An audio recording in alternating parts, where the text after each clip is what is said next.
What is the truth? That's not true. Hindi mo yun sinasabi or hindi mo yun pinapangako sa isang babae. Ano, mag-aantay ka dyan. Antayin mo ako, ah. Antayin mo ako. After 4 or 5 years. Hindi mo naman alam kung anong pwedeng mangyari, eh. So, That's not true. hindi yan totoo. Ano ang totoo? Niligawan mo ba si Sarah? Did the girl fall in love with you? Did you fall for her? What is the truth? Mataas ang respeto natin sa katotohanan, Tito Boy. And gusto ko lang siyang iwanan ganun, na may respeto ako sa kanya, sa mga magulang niya. And kung ano man yung napaka-importanting katotohanan, maaaring siguro sapat na sa aming dalawa. Alam niya, alam ko kung ano yung totoo. I respect that. Kumusta kayo ni Sarah ngayon? Okay kami. Okay ako sa kanya. Wala akong problema. Go back to the last time you saw each other. How was it? Sa ASAP, pero nagkausap rin kasi kami. Prior to that day na nagkita kami sa ASAP. And nagkamustahan kami and okay naman siya. And sabi ko nga sa kanya na ikaw ang kamusta ang controversial lady. Sabi niya, oo nga, nasa akin ang spotlight ngayon. So, masaya siya. At that point, okay na siya. Okay, isa pa sa mga pinag-uusapan at naisulat, di umano'y ang dahilan kung bakit hindi kayo nagkatuluyan ni Sarah Geronimo ay ang ating kaibigang Rufa Gutierrez. Ito ba'y totoo o hindi? Hindi yan totoo. Okay. Pero ito, diretsa agad. Diretsahan na ito. Alam mo, itong pag-uusap na ito ay Lamig ng diretsahan. kamay ko. Nagkaroon ka ba ng relasyon kay Rufa Gutierrez? Yeah. It's a very special relationship. Ito naman, totoo ba na nag-away, hindi nagkaunawaan, o nag-away si Shaina Magdayaw at si Rufa Gutierrez? Didiretsa ko na. Nagkasabay ba si Shaina at si Rufa? Nagkausap sila and nagkaayos na. Tapos na. So, walang problema. You're talking about the misunderstanding. There was a misunderstanding, naayos, nagkaharap, nagkaayos. Yeah. Okay. Pero yung nagkasabay ba, nag-overlap ba si Shaina at si Rufa? No. Inagaw mo ba si Shaina kay Chan Franz? No? Alam mo ba na di umano'y masama ang loob ni Chan Franz sa'yo? Yung kasi yung nakakatawa, tsaka sa kalagitnaan ng mga usap-usapan na yan, dati, ito, yung kay John, syempre, ang tama mong gagawin is bilang lalaki, kakausapin mo yung tao, di ba? And nagkausap kami. And sa usap namin, lalaki sa lalaki, okay, maayos. Lloyd, Maayos, sandali lang. walang... Nagkausap kayo tungkol kay Shaina. That's important to us. Yes, kasi ang nangyayari na nun ay parang naaapektuhan na yung reputation ng tao. Okay. She was being put in a bad light. And, di ba, hindi naman yun fair. Sino nag-initiate ng usapan? Ako, Nangyari sa ABS? Sa labas ng ABS? it was over the phone. Okay. Kasi ano eh, Hindi namin alam ito. So, nagkausap kayo.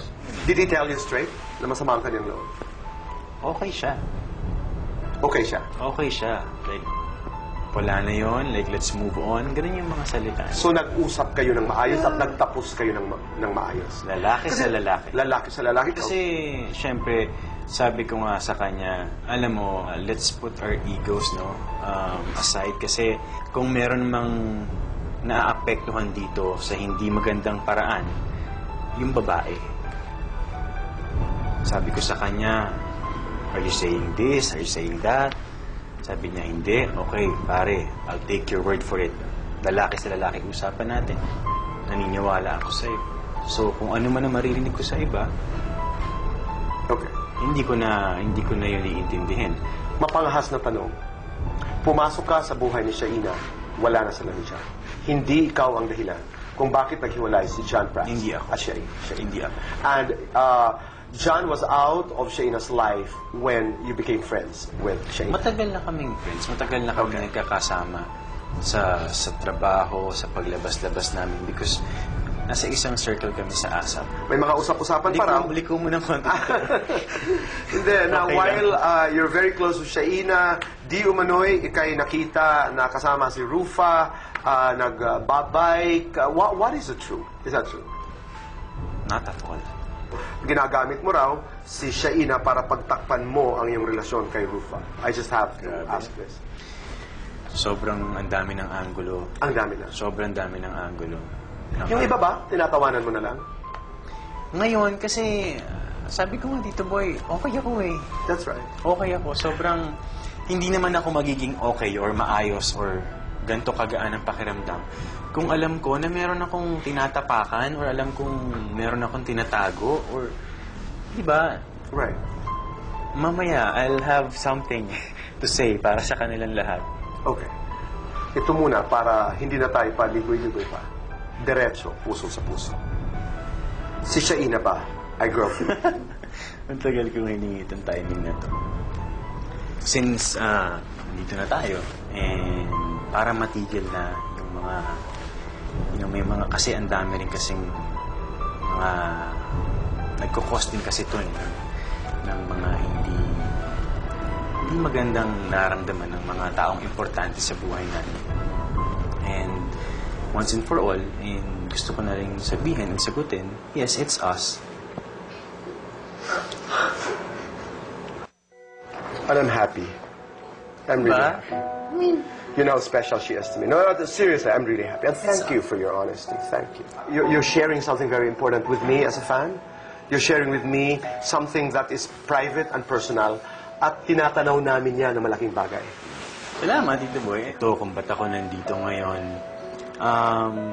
malaking part din ito dahil I wanted to come out and once and for all say something. Kasi ang dami ng taong nagtitake advantage sa pagtahimik ko, sa pananahimik ko. And hindi na maganda. Maraming tao na yung nadadamay. And maraming tao na yung nasasaktan for me and for themselves. Hindi na nakakatuwa. So, tama ka. Dahil pag tumahimik ka at patuloy kang mananahimik, some people will take advantage of that silence. Di ba? Yeah, totoo. Kasi especially yung mga accusations ng mga ilang tao, mga ilang manunulat na walang basihan, baka akala nyo lang, nakakagawa lang o nakakapagpasa lang kayo ng trabaho para kumita. Mahirap questionin yun. Hindi ko yung questionin. Nasa inyo yun eh. Kaya lang, may epekto na siya eh. Kapag kami sinasabing hindi maganda about me or about you, Tito Boy, sinong mga nasasaktan? Nanay mo, kapatid mo, mahal mo sa buhay. Ganon din po ako kagaya niya. And parang feeling ko, dapat magsalita na ako kasi, kumbaga, para sa kanila rin, hindi lang para sa akin. Totoo. So, ayun, sa akin talaga ngayon, at this point, wala akong talagang maiko-complain sa buhay ko. And yung sa lahat ng mga, mga lahat ng tao who don't mean me well, I can only wish them the same happiness that I have right now. Did you tell Shaina that you were going to tell us na kayo na? Hindi, pero alam niya na siguro sana naramdaman niya na hindi lang ako tatahimik at hindi ko lang hahayaan na patuloy na huhusgahan yung pangalan niya, yung mga iniimbento ng mga tao about me, about her. And sa ibang tao na rin, yung mga ilang taong nadadamay, na baka naman hindi naman nila hinihiling na madawit yung pangalan niya sa pangalan namin. But you know in your heart na ngayon, you made her very happy. Actually, Tito Boy, the beauty of it is that hindi ako dumating dito na alam ko yung gagawin ko. Hindi ako pumasok dito na alam ko yung sasabihin ko. Dumating siya lumabas sa bibig ko. Yun yung totoo. That makes who you are. Ano ang nais mong sabihin? Sabihin mo na, it's your birthday. This is a very, very special moment. For us, yung mga tagahanga, sambayanang Pilipino, I mean, coming from you, we will listen. Talagang ako, every time, talagang, lalo na pagka nalalapit ang birthday ko, punong-puno ka lang ng pasasalamat. Alam niya, hindi naman talaga ako yung ganyan tipo. Uupo ako dito, mag-uusap tayo tungkol sa personal kong buhay. Pero tingin ko, every year nangyayari itong mga gantong bagay dahil it's time for me to give back sa mga taong pinagkakautangan ko ng loob. Maraming salamat. Maraming salamat.